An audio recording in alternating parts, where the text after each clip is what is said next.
twist, same outfit, different book. Today is Here One Moment by LIane Moriarty, and just like everything in my life, this one has a story. My palate cleanser. Hate me if you want, I don't really care. If I cared, I wouldn't do the book reviews that I do. But my palate cleanser is Harry Potter. Honestly, I don't know how much longer I'm going to be able to keep up my book reviews. I love doing them. This is the only place that I can give unadulterated comments and opinions because not very many people have discovered me yet, so I don't have a whole lot of hate mail yet. But it's very time consuming and I have a lot on my plate. And so I've sort of taken a step back when it comes to reading new books and putting myself on under the pressure of doing and getting things done and having everything lined up the way that I initially planned. Well, what I did, I was listening to Harry Potter, and then Here One Moment popped up on my Libby earlier than I'd expected. And I was like, well, I can't not finish my book. So I finished Harry Potter, and it probably took me another, my drive to work when I moved from Atlanta to Charleston, it went from 30 to 45 minutes to 7. So the shower and driving are where I really get most of my listening done. So it took me maybe another week or so to finish Harry Potter. And then I jumped into Here One Moment. Thankfully, I had a 5-hour drive home to Atlanta, so I was able to get most of it done. But I had maybe, 2 or 3 hours left in this book. I hopped in my car to come back from Atlanta, and it had automatically returned. And I was like, are you kidding me? I need to finish the book. So no joke, I have 4 library cards, and none of my library cards had it immediately available. I couldn't even get it on just an ebook. So I was like, what am I gonna do? My memory is terrible at the best of times. So thankfully, I only had to wait maybe another 2 weeks before it became available and I was able to finish it. But I was like, good golly, Miss Molly, are you kidding me? I only have the ending to finish, and I'm not gonna know how this book ends. But as I said, I was blessed, and the book became available sooner rather than later. But this is one book, if you know, my relationship with LIane Moriarty is love-hate. I would love to love her, but I feel like on the whole, the books I've read of hers have been underwhelming. I think I've only done 1, maybe 2 reviews on her. The other books I had read before I started my channel. And the last review I did was Apples Never Fall, and I was so disappointed. So I came into this one worried because I just didn't know what I was gonna get. And guys, I loved it. There were some moments I was a little underwhelmed by the ending, but on the whole, I thought this book was so well done. It actually took me by surprise at first, and not in a good way. 1, because we had this prologue, essentially, of just info dumping, and I didn't need that. I thought we could have started with the next chapter, and then the whole premise is that these people are on a plane, and this woman foretells all of their deaths. So I had this impression that the whole story was going to take place on the plane, and it didn't. So I went into it, and I was like, wait a minute, this was not what I was expecting. But honestly, why should I be surprised? Because I never know what I'm expecting. Half the time, I don't even know what the book is about when it pops up on my Libby. I'm having the worst time talking these days, like finding my words. So please bear with me. But overall, I was pleased. I am glad that I decided to move forward with this novel. I'm glad that I decided to finish this novel, and here we are starting this novel. I will say that I am not a believer in psychics, and my burning question, which is everybody's burning question, was, well, is she really psychic? Are these really predictions that are going to come true? And for me, I didn't want that other plane to overshadow the content, because that's not my kind of content. So I wanted to know where this novel was headed in terms of supernatural powers. So I did try to find somebody who gave me the answer about the end. It was not the answer I was looking for. However, after I read it, I was like, okay, well, that kind of does answer my question. So let's go back to the beginning and read the whole thing. So if you are somebody who is skeptical about psychics and mediums and things like that, don't worry. I will say that was also something, or maybe like the one thing that I found underwhelming is, was she or was she not psychic? Like, what really were these predictions? I felt like Moriarty had some great build up and she put some great teasers in only for it to be like, meh. But we'll get there. The novel is kind of in depth, so I am going to go character by character rather than chronologically through the novel, because this woman tells an entire plane their cause of death and their death dates. That's a lot of people. So we focus mainly on 1, 2, 3, 4, 5, 6, 7, 8, 9. 9-ish people, one of which is the woman who foretells the death. We learn her name is Cherry, but over the course of the novel, she is known as the Death Lady. And hers was the story that I found most compelling, although at times it was also the one that I was like, can we get on with it already? I thought that the married couple, the newlyweds, needed a little bit more. I thought Allegra, the flight attendant, needed a little bit more.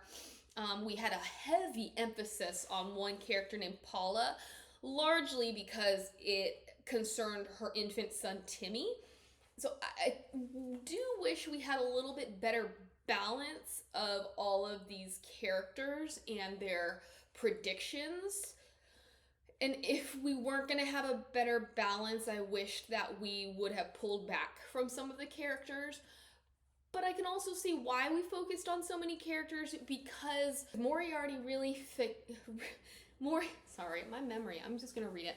Moriarty focuses on these characters' ways of grappling with death and impending death, as well as human nature. And then her themes are mortality, grief, and fate versus free will. So it is helpful to have a number of characters, because you want to see how they're going to let this one instance impact the foreseeable future or the rest of their lives. In some ways, she did try to do too much. But as I said, let's actually talk about the book. The first chapter that I did not need was almost an omniscient narration, although it's also kind of like an out-of-body experience for Cherry, talking about all the different people that she sees on the plane. And it's kind of like an out-of-body narration. And anyways, so I really did not need an overview of every single character, because then we get to the next chapter and the subsequent chapters and we jump into those characters so we understand who they are without her having to already told us. And it was far more impactful to be in their heads than having her third person perspective. This flight is going from Hobart, Australia to Sydney, Australia. It is delayed like 90 minutes. At this point, people are getting irritable. They just want to get going. Once the flight starts, Cherry, a very nondescript, unassuming woman, stands up and goes row by row predicting the means and the age of death of each person.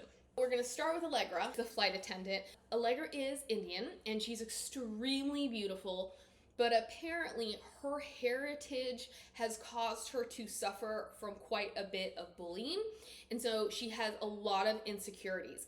This happens to be her 28th birthday, and a little bit of a spoiler, we learn that she's actually having an affair, like relationship affair, because neither one of them is married, with one of the pilots, and his name is Johnny Summers. And nobody seems to like him. So when we're introduced to both of the pilots, they're kind of introduced as very egotistical men who don't care about anybody but themselves. But it's her birthday, and it's not really starting off that great, besides the fact that her BFF is on this flight with her because her period has started and she can't seem to find what she needs. She keeps just grabbing the same tube of chapstick. Things start happening. She's with other crew members. Nobody's helping her. And then the next thing she knows, there's disruption further back in the plane. So she's trying to get back there, and she's trying to stop Cherry, but she just can't seem to get to Cherry. She gets down to Paula, who is there with her two children, the infant Timmy and then a toddler, Willow, and then Willow vomits all over her. And this is when the rest of the crew is like, oh my gosh, what happened? Why are you covered in vomit? But the prediction that she is given is that she will die of self-harm at the age of 28. Well, as I said, it's her 28th birthday. So we have the clock already ticking. And we are going through what she is going to do in order to hopefully prevent this. The major factor that we learn is that there is a history of mental health in her family. And so is she going to succumb to the same problems as they did? What she does to prevent this is she engages in a healthier lifestyle. She gets really engaged in fitness. Her relationship with Johnny, which to her was much more physical than anything else, it was not really something that she wanted to take further, seems to be evolving because of him. He's doing little things that make her feel like this is more of a boyfriend-girlfriend relationship, but she's very standoffish because at the end of the day, she's scared and she doesn't want to open herself up to any pain. This is when we get to a moment where there's a family function happening and he has invited her. She has told him no by saying nothing at all. So they're having kind of this discussion, and they have not let anybody know about their relationship, especially nobody within their job path. He has also put it out there that why doesn't she become a pilot? She has shut this down, and he doesn't understand why it's so problematic that she would want to be a pilot. So we have this whole existential crisis for her as to, do I want to be a pilot? Do I not want to be a pilot? But they are taking this walk, and she is coming to terms with her feelings with him. She had posted something that led her best friend to think that maybe she was going to commit suicide.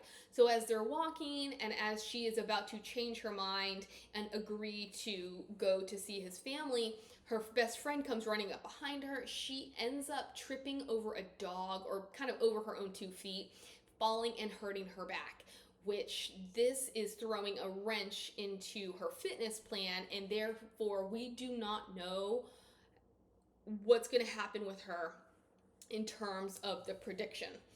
I'm just gonna spoil it here and say that she does not end up harming herself. She's fine. She and Johnny, after she gets hurt, they sort of go their separate ways. Like, things taper off because she can't handle being with him. Then she ends up reciprocating his feelings, and they're in love, and that's the end of her story. Oh, also, she is going to pursue becoming a pilot. Now we're going to go into Leo. So Leo is a middle-aged father. I believe he's 41, 42. And he is on this plane trying to make it to his daughter's play. Obviously, he's not going to, but he's a workaholic. And he is predicted to die in a workplace accident by the age of 43. So again, he has a year left. His boss is a micromanager, and his wife, when she finds out about this prediction, because it kind of becomes widespread about the death lady on the plane, she's like, I think you need to quit. I think you need to get your manager off your back. You need to take a step away and you need to enjoy life. So the entirety of his storyline is her showing him what it would look like in order to actually enjoy life, to take a breath and to do something for himself. And her proposal is he quits his job and they move back to Tasmania, I believe, and be closer to his family. The whole of his storyline is he or isn't he? And for me, what I enjoyed here is we don't know, is it a workplace accident at this job? Or because even if he quits this job, he's going to need some kind of income. So maybe it's not this job, but it's the next job he takes that will be the workplace accident. So there was a lot of tension in each storyline because there was such a what if. If not now, what if later? Like, is it this scenario or is it that scenario? So over his storyline, we also learn that his daughter doesn't take this very well, and she's having a really hard time coming to terms with the fact that he could die. Right around the time that she seems to be getting better, a news story breaks that somebody from the plane had died. And this is a girl named Kayla Halfpenny. She is 19 years old, and she had been predicted to die at the age of 19 in a car crash. And how do you think she died? In a car crash, and her friend had been videoing the whole thing. What we see is that Kayla, after the prediction, had become a very cautious driver. However, she gets hit with her friend in the car by a drunk driver, and she dies immediately. But Cherry, when we're in her perspective for a moment, proposes, and I thought this was really nice because these are the moments that we need to second guess, to start to think about why are things happening. And she proposes, what if Kayla died because of my prediction? What if, had I never predicted this, she had continued to drive too fast, so she would never have been at that intersection at that point in time and therefore never would have gotten into an accident? And for me, it's kind of mind-blowing when you sit back and you think about that, because whenever I'm in a rush and then I get stuck in traffic, I'm like, well, maybe this traffic is preventing a problem for me. And so I'm just going to have to take it and accept it and just be okay with being in this situation. So I thought that was a great moment of Cherry saying, maybe it's my fault, but we're not really going to dwell on that. Kayla dies, and then an elderly couple dies. When I say elderly, they're elderly, like late 90s, early hundreds. And they were predicted to have died, I don't know, at 100 and 101 within a day of each other, which they do. So now we have two deaths. Eventually there's a third death, which is this influencer. And now everybody's just like up in arms. And two of the characters, Eve and Paula, decide, well, why don't we create a group to try to figure out this woman's identity? But let's not get there yet because we still have Leo. Leo, he also has a best friend from college that he had lost touch with because this best friend was in an unhealthy relationship and they had had a fight over it because Leo was like, why are you with this person? So they had lost touch for 10 or 15 years. And at the kind of the prompting of his wife, he ends up calling this friend and then they reconnect. And it turns out that this friend also has a wife and children and is also contemplating moving back to Tasmania. So Leo does quit his job, they move back, and the spoiler for him is that, this is a little bit of a spoiler for other things too, but this is what I'm getting myself into by giving the spoilers at the end of each overview. He is in his mom's backyard, and there's also been this running thing of his mom has been trying to re-landscape, and she hires this guy who may or may not be a bum because he took her money up front and then they haven't seen him again. So he is in the backyard and he's looking at things only for the excavator to I don't know, the brake fails or whatever, and it starts rolling towards him, and he is actually saved by Cherry. So again, workplace accident. Did he survive because of chance? Did he survive because of intervening fate? Again, existentialism. Our next couple is going to be Eve and Dom. Eve and Dom are the newlywed couple. There's something not quite right with Dom. And Eve is predicted to die. I don't exactly remember what age, but she is predicted to die. And also, let me put it out there, Cherry's verbiage is, I expect, insert type of death, at the age of insert age. So that is actually very important when we come down to the nuts and the bolts of, is she truly a psychic? Eve is predicted to die at the hands of a loved one. So now we're like, uh-oh, they're literally on their honeymoon. What's gonna happen? Because they've been together for a very long time.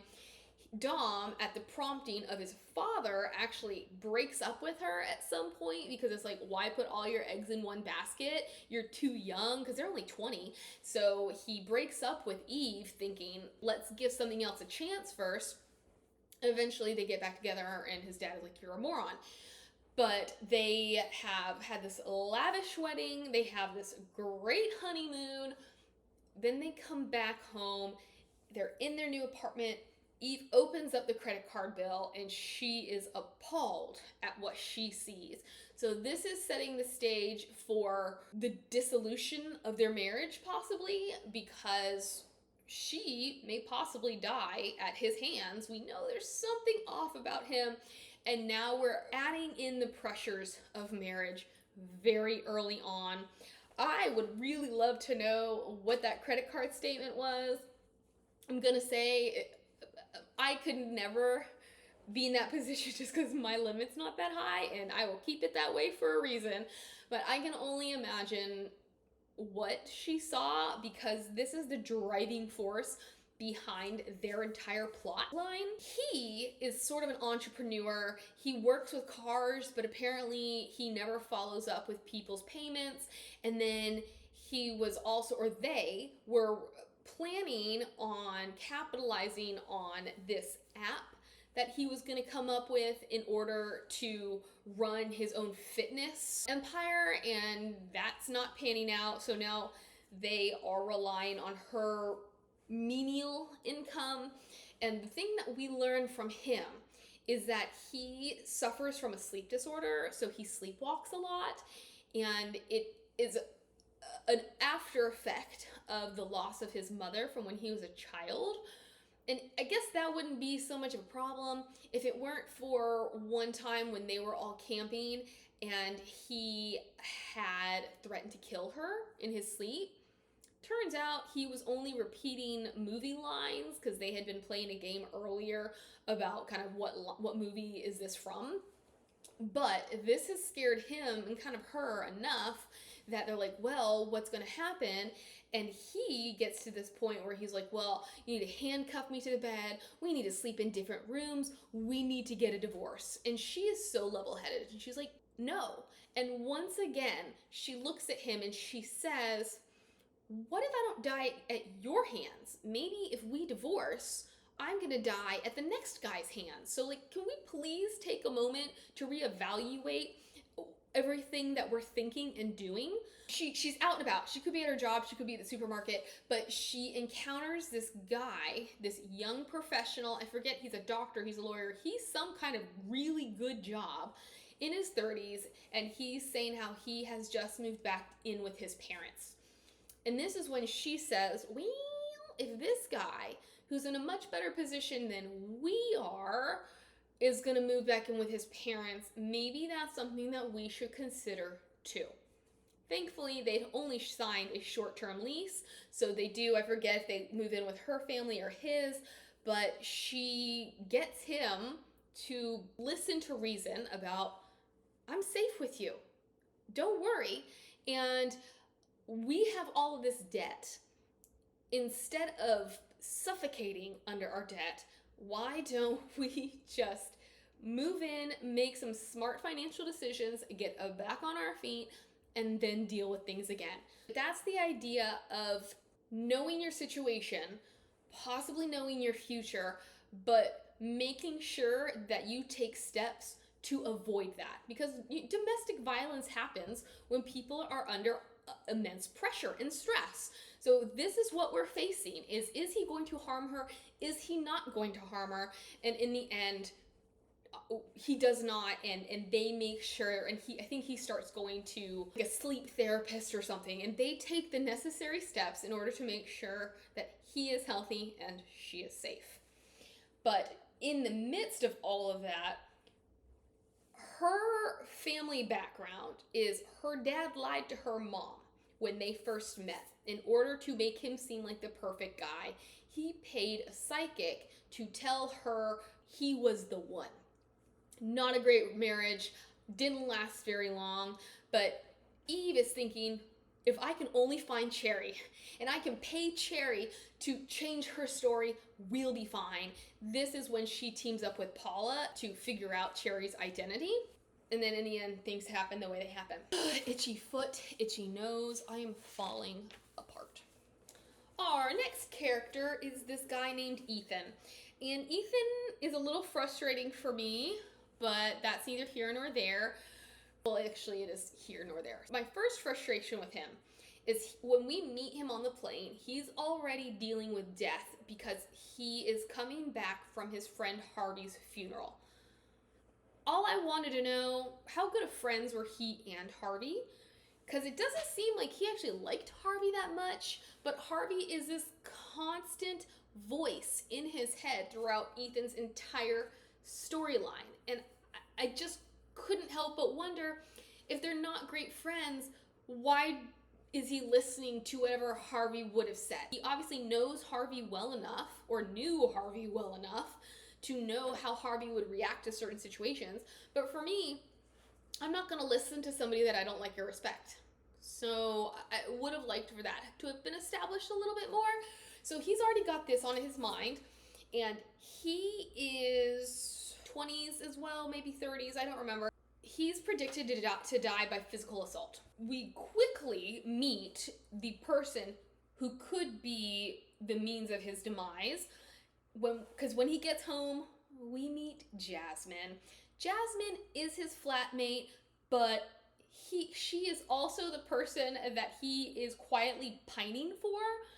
Unfortunately, Jasmine has begun dating this douche named Carter. Carter is one of those typical, like, meatheads, muscle building types, and he's got a jealous streak to him. He does not like Ethan until he learns that Ethan was on the plane and had his death predicted. And so he warms up to him, even though you can tell he still doesn't like him. But it's almost like the fact that Ethan's gonna die soon means that that's one less person to be competition. Carter's hanging around, leaving messes, gloating, because he can tell Ethan likes Jasmine. And then one day, Jasmine breaks up with Carter, and Carter becomes a grade A stalker. Jasmine decides it's probably safest for everybody if I leave. I think she goes to Paris to live with her cousin or something, but she has just bought this massive, expensive fish tank, and she says, Ethan, would you please feed my fish when I'm gone?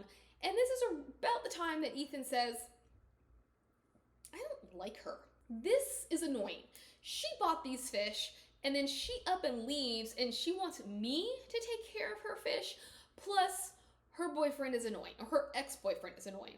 But this entire time, you are fearing for his life because you know something can happen at Carter's hands. Ethan, when the news came out about the death lady, had received a lot of self-protection gifts from the ladies at his office, but at the same time, these are things that women would use versus something that a man would use. So he's like, I don't know if these things are really that helpful for me, but thanks. Over time, we see him interacting with Carter, and Carter is constantly coming to the apartment, and you're just like, oh my gosh, what if one day Carter actually breaks in because he's getting buzzed in by other people in the apartment who don't know any better, and like, what if when the scene ends with Ethan putting headphones in, the next thing we know is he's going to be the next death because Carter was able to get through the door. At least that was going through my head.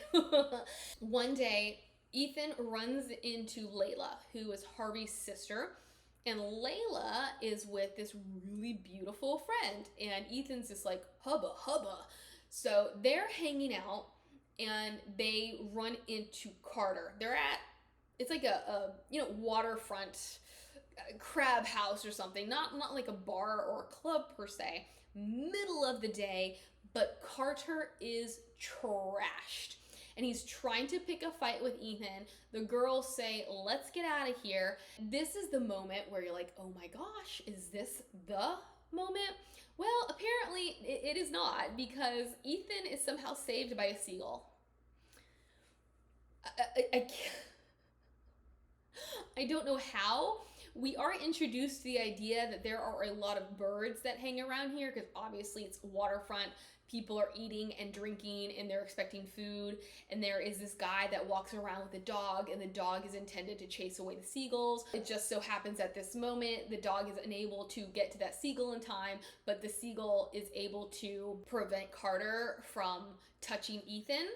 I mean, those things can be vicious, I guess. I don't know. I should have reread that part before I did my review, but Ethan does not die at Carter's hand. But, and this was a nice little thing, full circle moment, where Layla, they were going to have an outing, a wedding or something, but there was some kind of social function in which Layla and her friend were going to be there, and Harvey was planning on hooking Ethan up with this friend. So it comes full circle that Jasmine was never the one for him, and that Harvey already knew who Ethan's perfect match was. So I like that, because I was just like, who is Harvey? And why does Harvey matter? But I was a little frustrated with Carter and with Jasmine too, and that comes back to the fact that there's a ton of characters, and we didn't quite have the time to fully develop this. Because Jasmine, after she breaks up with Carter, she does apologize for his douchiness. And I know that the story needed this in order to create the suspense and the tension. But I really would have liked for Jasmine to have been a bit more proactive in doing something about Carter, rather than just leaving Ethan in the lurch. And then Ethan does not do much to ensure his own safety and protection. I did write down Paula's next, but I think we're going to do Sue and Max because theirs is so easy. Sue and Max were Leo's seatmates, and he was so annoyed with them because they're making all these phone calls to their family and blah, blah, blah, and they don't like him because he won't talk to them. But Sue and Max are a middle-aged couple, maybe in their 60s or so, and Sue is predicted to die of pancreatic cancer. There is no history of cancer in her family, so then even though she goes to get checked and they're like, there's no indication that you will ever develop pancreatic cancer, it's always in the back of her head. And it's obviously in the back of everybody else's heads too. But what it does is it brings them together as a family, and it deepens their appreciation for each other, particularly between herself and Max. And it shows them the importance of taking one day at a time and, again, enjoying life. She does have a moment where she's feeling super ill, and she has looked up all the symptoms of pancreatic cancer, and she's like, well, this is it. Turns out she just has a virus, which leaves her feeling super silly. But their relationship, their marriage, their lives are enriched because of this prediction. In the end, nothing happens. She does, again, just like so many others, figures out, hey, I need to just have a healthier, more enriched lifestyle. On to Paula. The more important storyline involving Paula is the predicted death of her son, Timmy, who on the plane is an infant, but Cherry predicts that he will die at the age of 7 from drowning.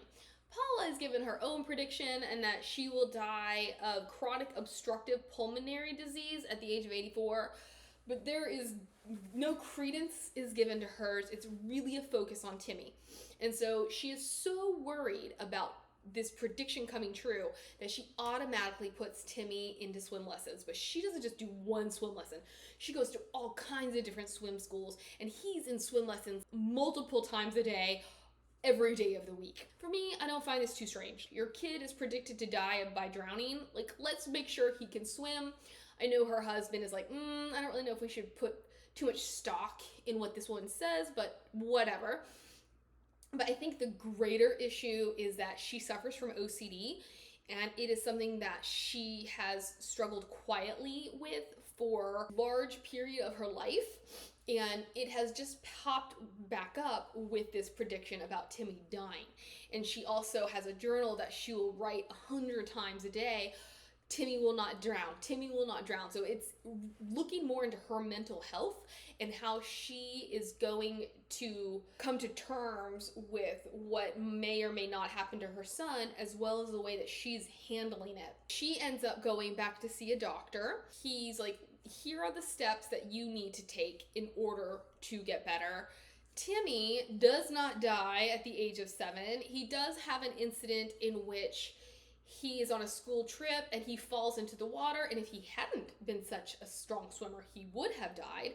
But the biggest news, and this is literally the very last part of the novel, like the last paragraph, we learn that he wins the Olympics in swimming at the age of 17.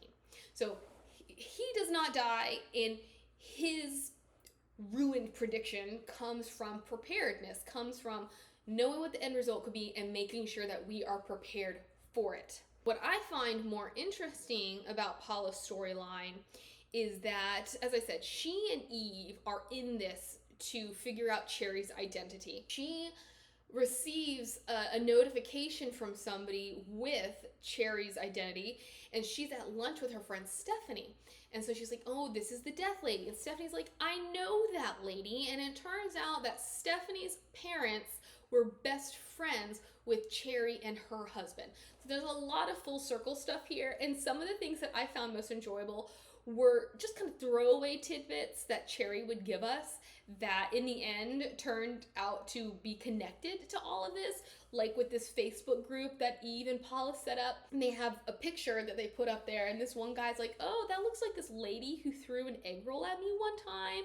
And this other guy's like, I think that was my math teacher's wife. So these really innocuous comments that you're like, these are just pranks.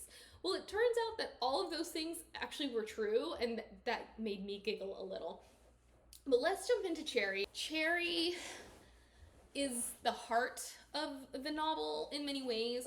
She obviously is the instigator for it as well, and the constant underlying question is she psychic or not? Our first breadcrumb is her mother, in some form or fashion, was a psychic. She was called Madame May. She did have quite the following at home. She had her consistent clients and she made good money, but Cherry, who was very intelligent and very numbers driven, was like, basically everything she's saying is a matter of probability. So she does not believe that her mother actually has any kind of psychic ability. But more backstory on Cherry is that her dad died when she was very young, but he's the one who got her interested in numbers and math. This is why her mother ends up opening up like a psychic business after his death. At some point, she's like 18 or 19, she meets this really attractive guy named Jack. Jack's mother does not like Cherry. She thinks he's a little too intelligent. She much prefers Jack's ex-girlfriend. Jack is drafted into the Australian Armed Services, and he goes over to Vietnam. This is Cherry's first moment of having a premonition, because this voice in her head clearly tells her she's never going to see him again, which is what happens. The next thing we know, she meets this guy named David Smith, and he is a British Korean doctor. They meet at like a fondue party, and their relationship is just highly sexual. It's all about the physical, but they get married, And she loves her in-laws. Like, she doesn't see David too much because of his work, but she hangs out with his parents all the time. I think they live across the street from her. So she has this beautiful relationship with them, only for him to come home one day and say, well, we're moving to Perth. She's like, why are we moving to Perth? And he has some kind of a job opportunity there.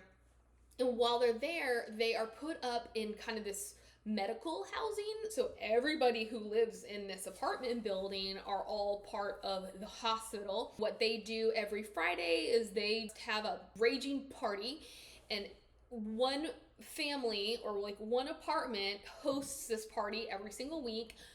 Cherry, not super social. She does not really want to be part of this circle, but she feels she has no choice. And so in order to get into the groove of things, she becomes an alcoholic. She does have another premonition in which two people are going to die. Nobody believes her, but then she goes home because her mother is sick. So she goes, and this is really where it's pointed out to her how sickly she is, like what bad shape she's in. So things are getting better for her. And she comes home, and her marriage to David is falling apart. They don't get along very well. He gaslights her all the time. It's just an unhealthy relationship, but the sex is good. They decide, let's have a baby. So they are in the process of adoption because he's shooting blanks, so she can't get pregnant. And of course, whose fault is that? Hers. So they're all excited about this baby that they're going to get from Korea, only to then be notified that, well, actually, this was a mix-up. This baby is going to somebody else. On their honeymoon, she'd had food poisoning, so she couldn't do anything. So while she's laid up in bed, he discovers his love for scuba diving. Now that they're in Perth, one of the other women in this building are like, oh my God, I love scuba diving. He connects with her, and after she comes home from visiting her mother, Cherry realized he's been having an affair with this woman. They decide to have a divorce, although things are still hot and heavy under the sheets. He ends up marrying this woman, and somehow they have some kids. She ends up going back to Hobart. Her mother does die, but not before giving one last prediction. And you don't really know how true or not it is. It does seem pretty legit. As much as I don't believe in this stuff, I'm going to choose to believe that maybe her mother did have some kind of abilities, and this was a legit fortune-telling moment. It predicts that she will find love, that somebody will come into her life when she most needs it, and then a couple other things. The final man that she meets is this guy named Ned. Now, the circle of friends that she meets because of her hairdresser, this is how she meets Ned. And now Ned is the one. They have this beautiful relationship. He had actually encountered her before, and she did not remember it, but he is a math teacher. So going back to the whole thing where, oh, I think that was my math teacher's wife. And they have this great relationship, and then they end up befriending this other couple named Jill and Bert, who are Stephanie, who Stephanie knows Paula, and these are her parents. So they have this really great friendship, and it's everything that Cherry needs. But then, while her husband and the other couple are off on a trip, she has another premonition in which they are all going to die together. Turns out, not because of this trip, something niggling in my brain, and it doesn't matter. They're living their best lives. One day they're coming back from a trip on a plane. He falls asleep and he never wakes up. Turns out that same day, Jill and Bert are hit by a drunk driver and they die as well. So her premonition came true. Maybe this is what I was thinking. At some point in her life, she becomes an actuary. And what an actuary does is they essentially use common information to predict the age and death of people. So this then goes into how she went about predicting everybody's deaths. And her verbiage was not that of a psychic saying, oh, I'm predicting your death, but it's, I expect at the age of. So that's the big spoiler there, is that she predicted nothing. She was just an actuary. And for me, and that was a letdown. I don't understand, why is she having these premonitions? only for her to just be an actuary? Why does her mother have to be a psychic only for her then to be an actuary? I would have liked for those puzzle pieces to have played a larger part. So perhaps maybe she does have some kind of latent ability. But in the end, everything she said was just because she was an actuary. Although I do like the explanation how her actuary skills really come back more to probability. So the fact that Kayla Halfpenny died at the age of 19 in a car accident has nothing to do with Kayla herself, but the fact that most people her age die in car accidents. Here's the other thing. Not long after Ned has died, and she is when she gets on this fated flight. She has his ashes with her, and she is dehydrated, she's grieving. So she chalks all of these factors up to having like a psychotic break. Although why we had to get all PC about it and be like, well, these days we call it a mental health crisis. It was a psychotic break. Why do we have to label it a mental health crisis? But that's just me being a millennial, so hate on me if you want. Why are we putting lipstick on a pig? Anywho, she basically just has an out-of-body experience on this plane where she does not know what she's doing, but her skill set and her reflexes take over, and she gets up and starts using things that she had noticed or things that she had gleaned from her job to predict deaths, like with Timmy. She had known somebody who had died when he was young because of a drowning accident, so she sees this infant and she's like, that's it. Or with the Dom and Eve, the newlyweds. Well, Eve actually was wearing Cherry's old wedding dress because she had recently donated it to a charity shop. But she had seen the dress, she had seen the couple. She was reminded of one of her mother's old customers who had been in an abusive relationship. So she was like, look, domestic violence.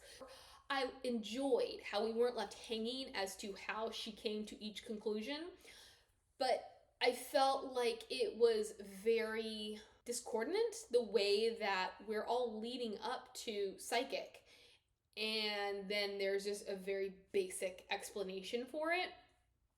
I would have liked, instead of hearing about how her mom's a psychic and how she has all these psychic tendencies or these psychic episodes, to really, maybe her mom is just a psychic, but nothing happens with her that leads us to believe that she could have a psychic bone in her body, and that maybe drop some more breadcrumbs about her actuary skills. I think a great example is she had lived on this farm, and the wife was in not an abusive relationship, but it wasn't a healthy relationship.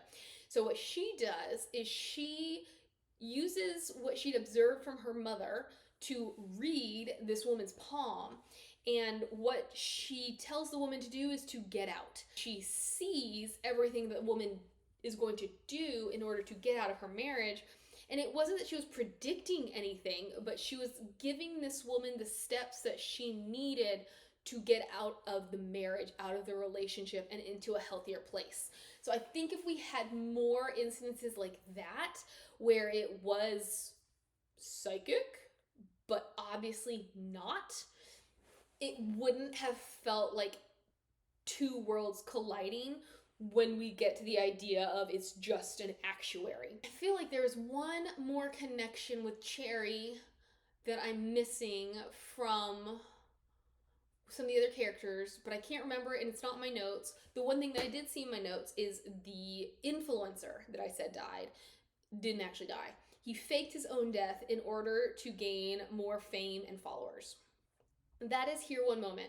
I feel like this book also breaks stereotype with me in that I always talk about how I don't like character-driven stories because I don't like literary fiction. And this entire book was just driven by characters. There wasn't a whole lot of plot, a lot of narrative. We do see each character in their own element, and we do get all of their own backstories, but there's not a main thread per se.